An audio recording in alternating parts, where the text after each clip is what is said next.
I'm Eric Lindstrom, Executive Director of Farm Animal Rights Movement. This is the second of 6 episodes. The first part of this episode covers the publication of Peter Singer's Animal Liberation, its history, its content, and its impact on the U.S. animal rights movement. The key presenter here is the author, renowned Australian philosopher Peter Singer.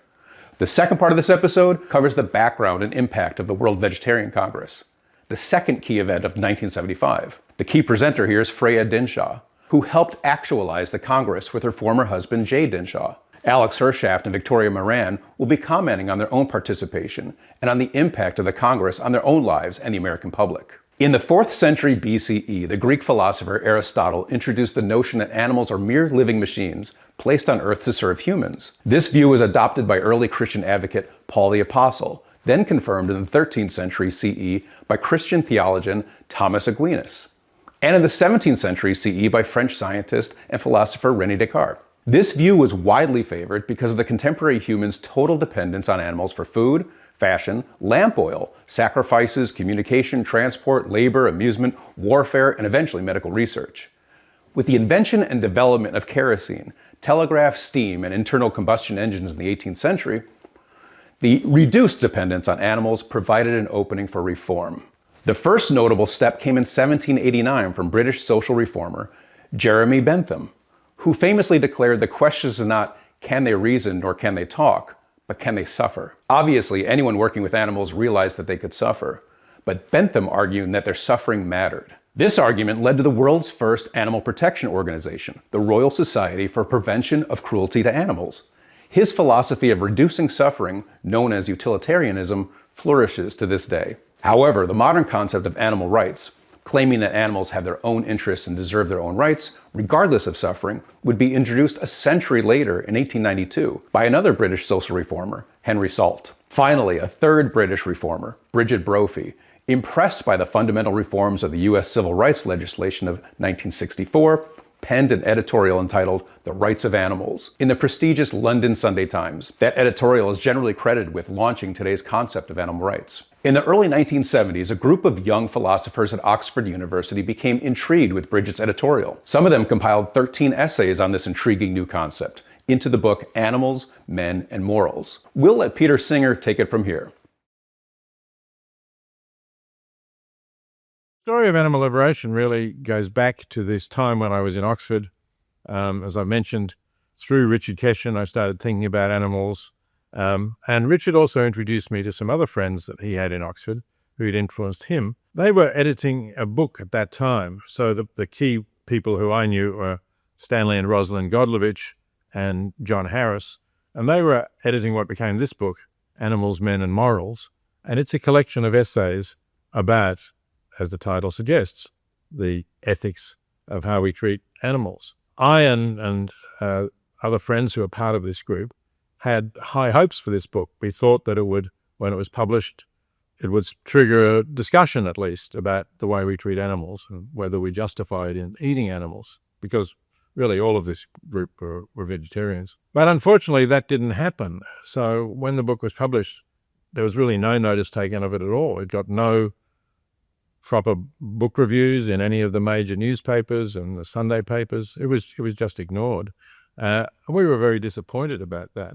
So there was nothing much we could do about it, but a year or two later, Stanley and Rosalind Godlovich told me that there was some good news in that the book was going to be published in the United States. But of course, the problem was, would it suffer the same fate in the US as it did in the United Kingdom? That is, that nobody would notice it. So I had the idea of writing to the editor of the New York Review of Books, which at that time was the magazine, the periodical that every progressive person, everyone somewhat on the left, was reading.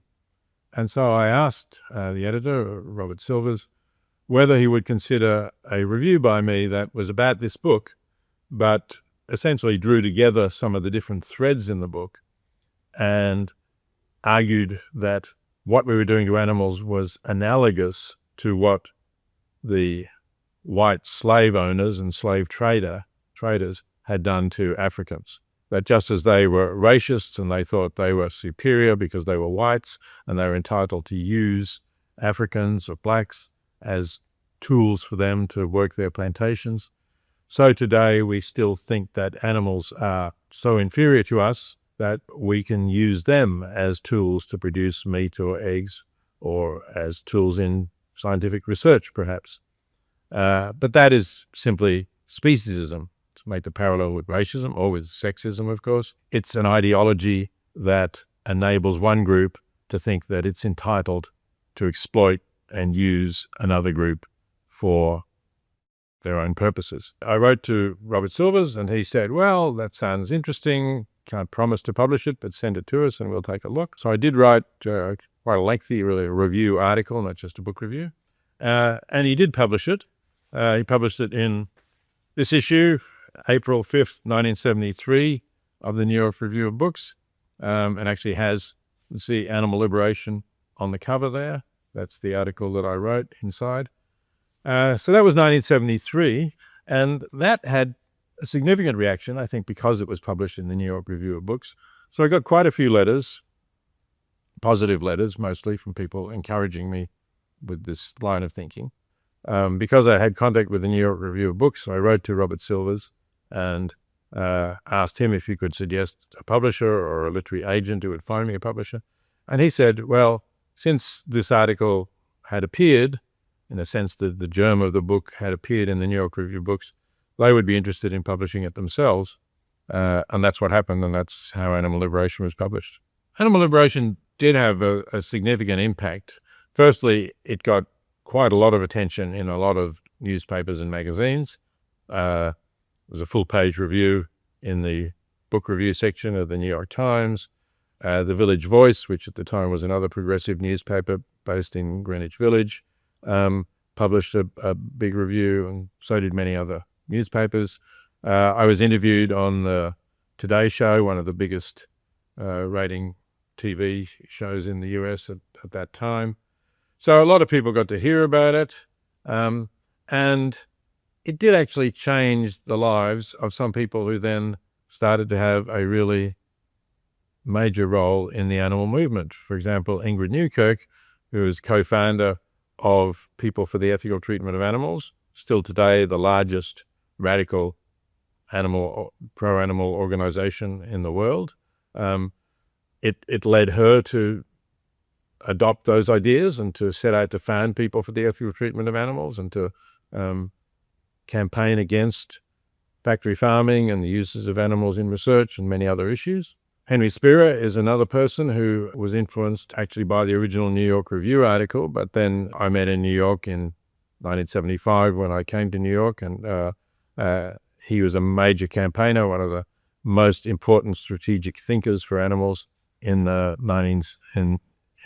last quarter of the 20th century.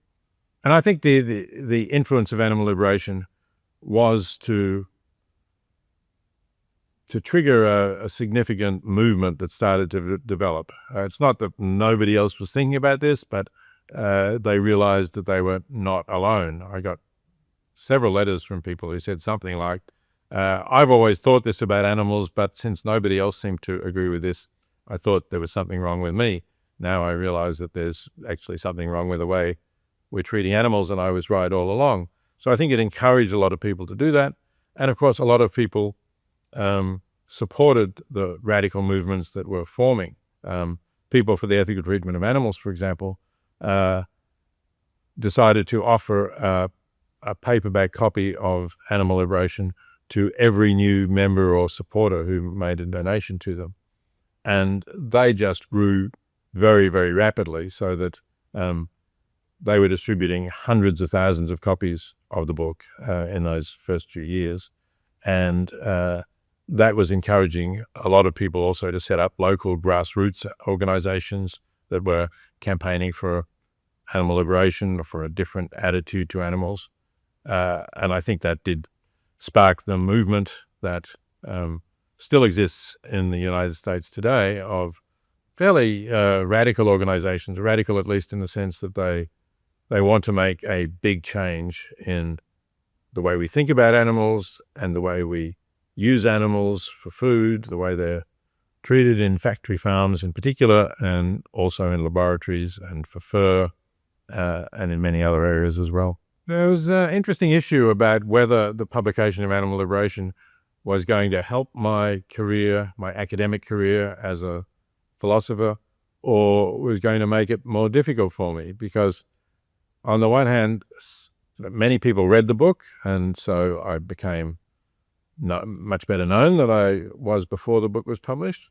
But in the academic world of philosophy departments, people didn't really think that this was a philosophy book. There wasn't really a field of applied ethics in 1975 in the way that there is today. And today, of course, the ethics of how we treat animals just fits squarely inside that field of applied ethics. But so some philosophers asked, well, is this really philosophy? And it wasn't clear at first whether philosophers would take it as philosophy and whether that would therefore help my career rather than hinder it. But fortunately, that's the way it worked out. I taught for a year at New York University, but I'm Australian, and then I wanted to go back to Australia with my wife. We'd had our first child, and we wanted to bring up our children in Australia. Unfortunately, I was able to get a job at La Trobe University initially in Melbourne, and then a few years later became a professor at Monash University. So both those universities were open to the idea that this is part of philosophy, and in fact, a significant and growing part of philosophy to discuss issues in practical ethics. What is the difference between animal liberation and animal rights? Peter Singer's philosophy and his book, Animal Liberation, is grounded in Jeremy Bentham's concept of utilitarianism, which calls for reduction of suffering by sentient living beings.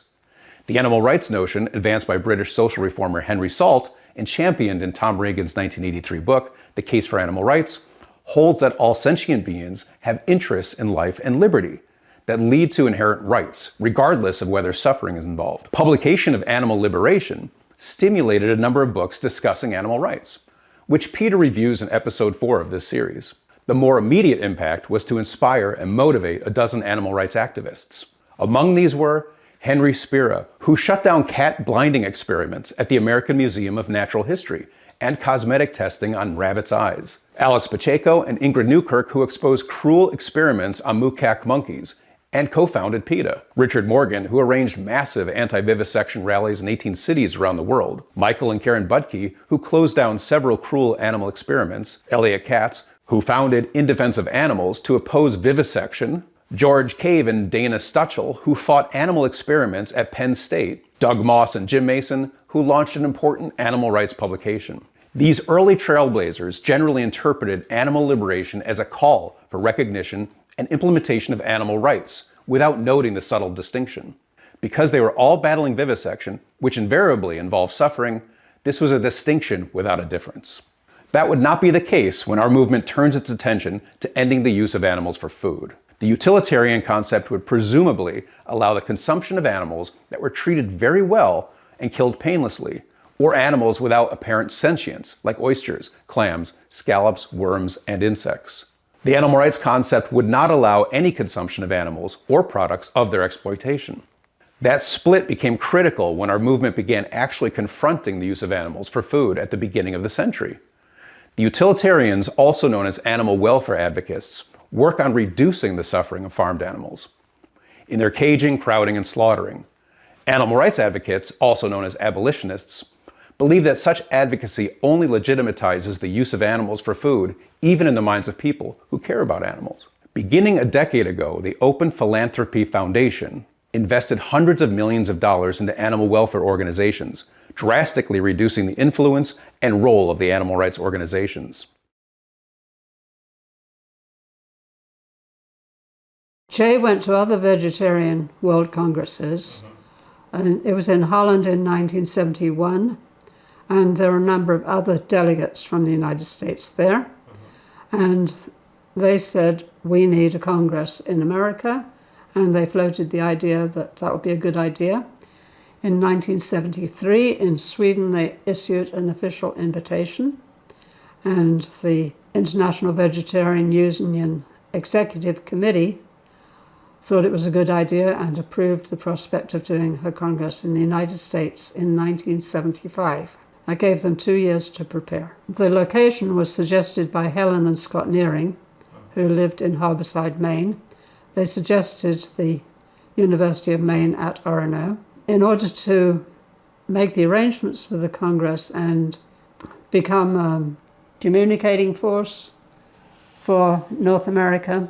The ad hoc committee that was going to do the 75 Congress formed the North American Vegetarian Society, which was incorporated in January 1974. So when Helen and Scott Nearing suggested the site, people from the IVU from Europe came over to look at the site, and our North American Vegetarian Society people met them at Maine. They looked at the campus and decided it would be a good place to go. So there were breakouts from the plenary session, there were classes, there would be maybe 20 going on at a time, to make the point that if people became vegetarian, we could feed everyone and there wouldn't be hunger. There was a special event called the Funeral for Famine. We had a large children's centre at the event. That's always an important part of conferences and congresses, so the children can have a good time and learn something, and their parents can get to the adult programming. On this you see Sita and Venetia Gunn King. They're the daughters of Brian and Margaret Gunn King. Here is Margaret with Venetia. And Dinshaw, 4 years old. Daniel, 6 years old.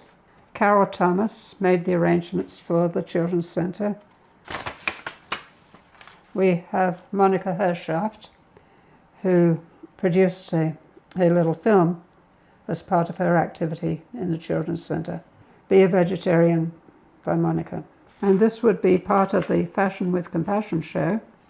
And here is Victoria Moran, who directed the fashion show.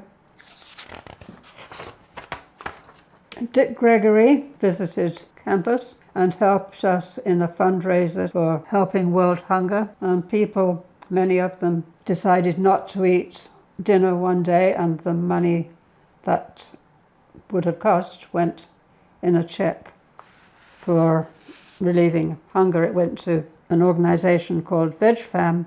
Nellie Shriver from Akron, Ohio, did a wonderful job publicizing the Congress, before the Congress and during the Congress, and she's the reason why we had such good coverage from local newspapers and national papers. And the coverage included the New York Times being there, the Washington Post, and the CBS Evening News. Nellie did a great job there.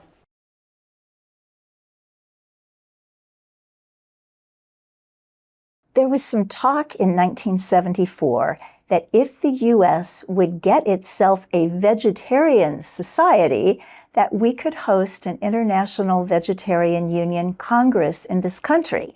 We didn't have a National Vegetarian Society, only a vegan society. So I was invited to Malaga, New Jersey to meet with a fascinating group of animal activists.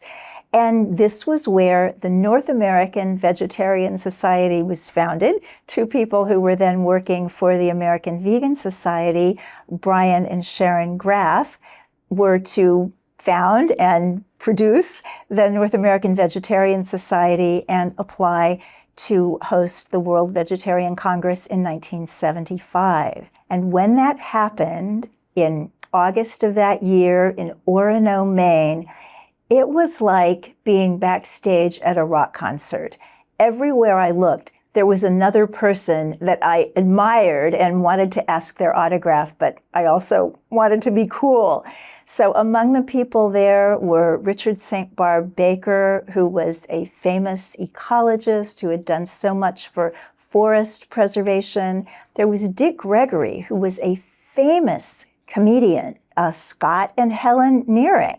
They had written a very popular book called Living the Good Life, and a few years later, Scott would actually star as himself in the major feature film Reds. And in addition, there were people from other countries and other cultures, which as a girl from Kansas City was something that I had not experienced to that extent ever before. Yogi Bhajan was there. He had brought Kundalini Yoga to America.